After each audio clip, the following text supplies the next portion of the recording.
সিদ্ধ বাবা জগন্নাথ দাস মহারাজ বলছেন, মহাকাল, মহাকাল মানে কি? মহাদেব। মহাদেব পরমায়ু হরণ করার জন্য এই ববের হাতে 2 বার বের হন। কয়বার বের হন? 2 বার। কখন কখন? ত্রিসন্ধ্যা থেকে রাত 10টা পর্যন্ত কখনো শয়ন করবে না। যদি কেউ শয়ন করে তার আয়ু কমে যায় এবং তার অনেক ব্যাধি হওয়ার সম্ভাবনা আছে। 30টা মুহূর্ত, এই মুহূর্তের মাঝে শরীরের সঙ্গে একটা যোগসূত্র থাকে, অর্থাৎ ত্রিসন্ধ্যা থেকে রাত 10টা পর্যন্ত। আর কি? আর ভোর 3টা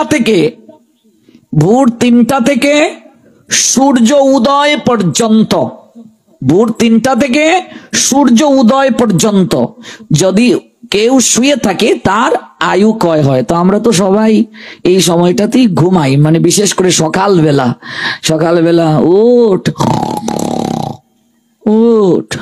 উঠছি, এই সময়টাতে আমরা ঘুমাই। এই জন্য আমাদের দিন থেকে দিন আয়ু কমছে, ব্যাধি হচ্ছে। ডাক্তাররাও কিন্তু এই সময় ঘুম থেকে ওঠার জন্য আমাদেরকে বলে কি বলে না, ভোরের বাতাস গায়ে লাগাও, শরীর ভালো থাকবে।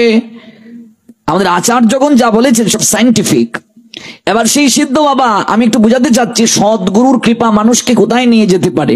সেই সিদ্ধ জগন্নাথ দাস বাবা